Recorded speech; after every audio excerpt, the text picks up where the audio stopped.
Hello, everyone. Duolingo has released earnings today, and as always, the earnings were fantastic. So, if we look at the monthly active users, it has reaccelerated from the following decline in Q2. Daily active users is growing again. Well, I mean, it was always growing, but the growth has reaccelerated. Revenue went beyond expectations. Net income. Now, net income is really high at this time due to a recognition of some tax benefits, but the actual net income gain was around the $70 million mark, which was absolutely incredible. Free cash flow went down a little bit, nothing to be concerned about here. And very little stock based compensation, which is what I like to see. And of course, they have record cash reserves now as well. On this earnings report, they basically beat on everything. Revenue got beaten by 3%, I believe. And the net income, I mean, they absolutely smashed net income because of the tax benefit. But if we look at the stock price, it went from $260 during trading hours all the way down to $200. The stock price decline was most likely due to leadership trying to re-accelerate growth in the user base at the cost of revenue. From the shareholder letter, they say that they are expecting revenue to remain flat. If we can take a look here, in Q3, we decided to shift the balance towards longer-term initiatives. In particular, we're investing proportionally more in teaching better, and we're prioritizing user growth or monetization in the A/B test that we have launched. This shift is now reflected in our full year guidance. We're doing this because now we want to keep you growing users for a long time. Yeah, so basically what they're saying is that for Q4, they expect revenue to be flat or probably not increase at all. So they're expecting probably just a 1% year-on-year revenue growth. So they're prioritizing that user acquisition versus monetization. But overall, I don't really think that's anything to be concerned about. I am beyond happy with this report, even though the stock price did not get reflected in this. Now, this will hit me personally. As you can see, I did hold a few call options on Duolingo. The earnings were as expected. However, because the stock price was not as expected, I most likely will be losing money in these positions, which is rather unfortunate because I did size up on this as well. I'm not going to point any fingers or blame anyone but myself for that. This earnings was very good. I am beyond happy. I will be increasing my position on Duolingo. Most likely, I will be selling out my FICO position and exchanging this for more Duolingo stocks. So overall, this was an excellent quarter. I'm very happy with it, and I have full confidence in the leadership of this company. And yeah, I look forward to the future with Duolingo. I'm really excited to see where this stock goes within like 2 to 5 years. So another smaller holding also reported earnings yesterday on Tuesday morning. The company is called Dave. I just made a video about it just on Monday night, but I guess that video didn't come out on time. But anyways, the stock price has not moved up. Same thing with Dave. I'm beyond happy with how the numbers turned out. Total number of members has been increasing. The extra cash origination volume is increasing as well, and the growth on this has accelerated, which is very good to see. It shows the growth in the business. The revenue was a little bit disappointing. I was hoping for a little bit of a higher revenue. However, considering the net income that it made, the cash flow, a little bit more share dilution, but I'm okay with that. This quarter was not bad for Dave. I think the stock is going places. We see that the stock price is holding strong at around $243. And in the coming months, I do expect this to go up further. It probably will reach the 281 mark, but I think I'll be holding Dave for a very long time. For at least probably 2 to 3 years. We'll see how I'm going to hold Dave so long as Trump is in office. Once the Democrat is in office, I'll see what to do with his position. But overall, excellent stock. I'm very happy with it. Excellent growth, very strong income earnings. And yeah, I mean, like the forward PE ratio, like that compression is really, really strong. I think this stock is super undervalued right now. And I am someone who's highly critical of fintechs and financial companies, and Dave is one of the few that I have chosen to willingly invest because I just love the growth in this business. I'll probably make a more detailed video on this company later, But for now, I just want to move over to all the other earnings that I'm going to cover. The next one is Google.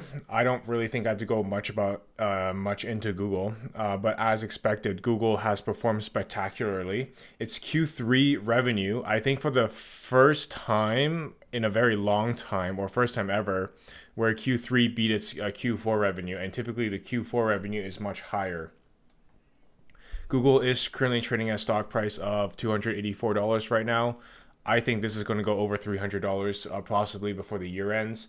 But definitely, this is like a $400, $500 stock within like 2 to 4 years in the future. Incredible growth. I don't think Google is overvalued at all. It's currently trading at a PE ratio of 28 with a forward PE ratio of 23. The stock is not expensive at all. I think Google is probably still, I would say, slightly undervalued still. I think Google is a very good investment. The net income is growing, the business is growing, there is no more share dilution. Well, I mean, there was never share dilution in a long time, but I'm really glad that they fixed the issue of the stock-based compensation. Another thing that I should point out, let's see if we can have it here. I don't think this has it. Key charts, ratios, estimates. They don't have the Waymo self-driving cars. Well, either way, the operating leverage of the company is going to expand in the future. It looks like, and Google, I think, is winning the self-driving.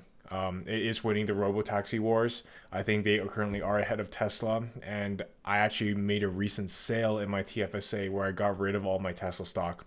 I do think I'm not happy with his antics. I'll get into more of that later. But I don't think Google is a stock that needs much explanation. I think this company is great. And look, a lot of people missed it when it was trading at like an 18 PE ratio. But if you still want to get in now, it is not too late at all. The next one is Amazon is currently trading at a price of $250.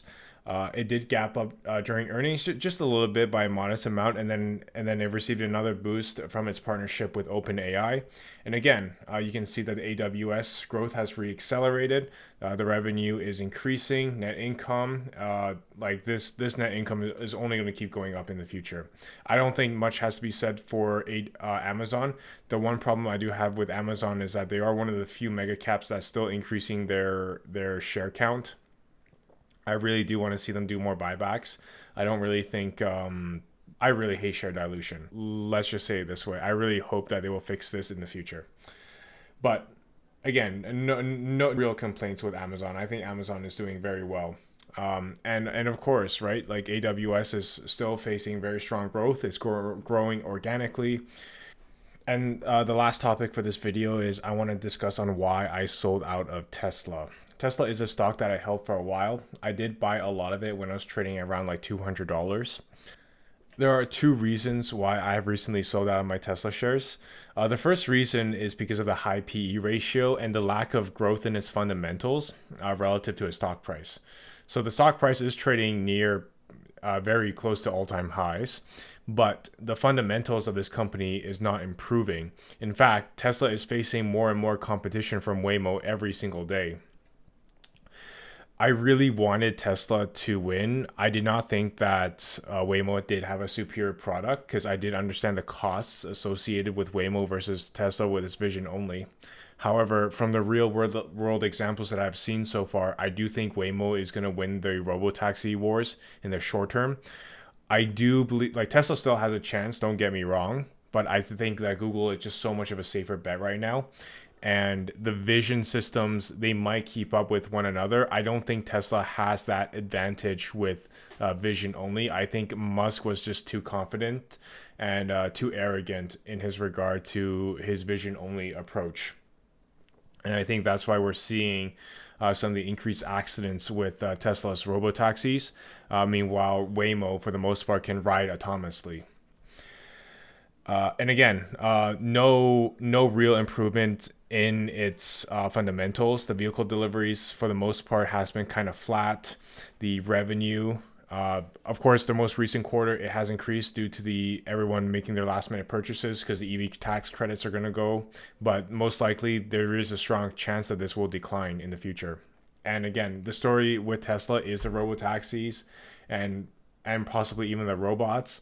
But Google is kind of ahead on that. I don't think vision only works. Elon Musk was too arrogant in that regard.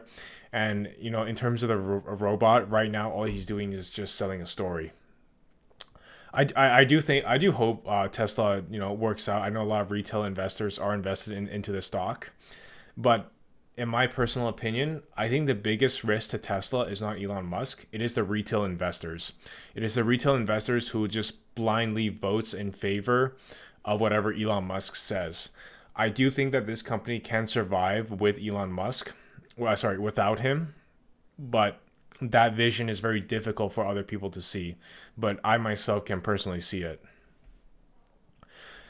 And then the second reason is because of more or less his attitude in the past years. I did not appreciate Elon Musk wasting all of his time and energy building up XAI, the Twitter acquisition. To me, it felt like a conflict of interest. I think he should have really built the any LLMs or AI system internally within Tesla. He's distracted in that regard. I was not very happy that he diverted his attention like that. I was not happy that he decided to choose to participate in politics. I personally voted for his pay package in the previous vote when a shareholder took him to court. I did think it was excessive. And now Elon Musk is basically calling out Glass Lewis and ISS as corporate terrorists for basically suggesting to vote against his $1 trillion pay package. In my opinion, I do think his 1 trillion pay package is excessive. A lot of other CEOs can also achieve a very similar level of performance, like Jeff Bezos, for example, right? But he didn't nearly get the same amount for his compensation as Elon Musk did. Elon Musk was quite unique in that regard in his pay package. And of course, that is largely due to retail shareholders approving of his pay. The Norwegian Trust Fund has voted to oppose his pay package, which I think is the correct way to do. And then one of the things that really bothers me was that the chair warns that Musk could quit. So they are implying, the board is basically implying that if Elon Musk does not get his pay package, that he just might walk out on the company. And that lack of commitment is not what I like to see in a company. I think the fundamentals with Tesla is slowly deteriorating over time. And I just don't like his behavior. So I do wish Tesla shareholders the best of luck, but I am personally out of the stock. And of course, I want to be fully transparent with my portfolio. So these are the positions I currently have. Google is my largest, followed by Amazon, Microsoft, Apple.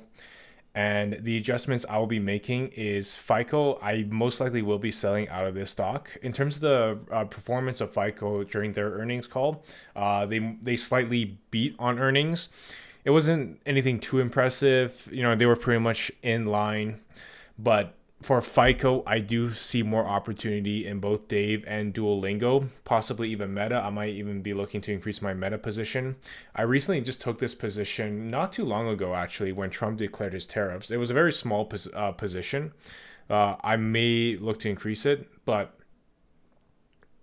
just to recap, I am beyond happy with Duolingo's earnings. I know the stock price does not reflect it, but I will be buying more Duolingo shares. Dave, I think I might up my size on Dave a little bit as well. I was very happy with their earnings. Whoops, let me take that away. And then, yeah, I'm excited to see where this goes in the future. I am still currently buying Amazon and Google. For Microsoft, I'm leaving it as it is. However, I do think Microsoft is still a good buy. I know that the valuation is kind of on the higher end, but I don't think Microsoft is too expensive at the moment. And this is quite unfortunate for my call options on Duolingo. I still do have some time before they go to zero, but I don't think I'll be making money on these call options at all. Maybe that's not true. I think they might be still salvageable. I'm going to keep them until expiration. One of the holdings I wanted to review quickly is just the SMH. The reason why I own the SMH is because semiconductors are a very volatile industry, and I think the industry as a whole right now is very good. We see Broadcom, we see ASML, Nvidia, AMD. It's not there are a lot of good semiconductor stocks. I think they're all going to do very well. People underestimate the volatility of the semiconductor industry. So for me, it's just much easier if I just hold the SMH because I'm exposed to less volatility of each individual holdings itself. Meanwhile, still getting the benefits of the rise in the semiconductor industry. And the SMH is market cap weighted, which is how all ETFs should be weighted through market cap. That's how you outperform the market. And yeah, so the SMH is basically me investing in the industry, and I don't have to look and review any individual financials within the semiconductor industry. And within the SMH, you own the entire supply chain from ASML to TSM. I believe Samsung might also be in there as well. I'm not too sure, but of course the AMD, the Broadcoms, the Nvidias, they're all in there as well. So SMH is just convenient in that regard. All right. Thank you so much. Have a good one.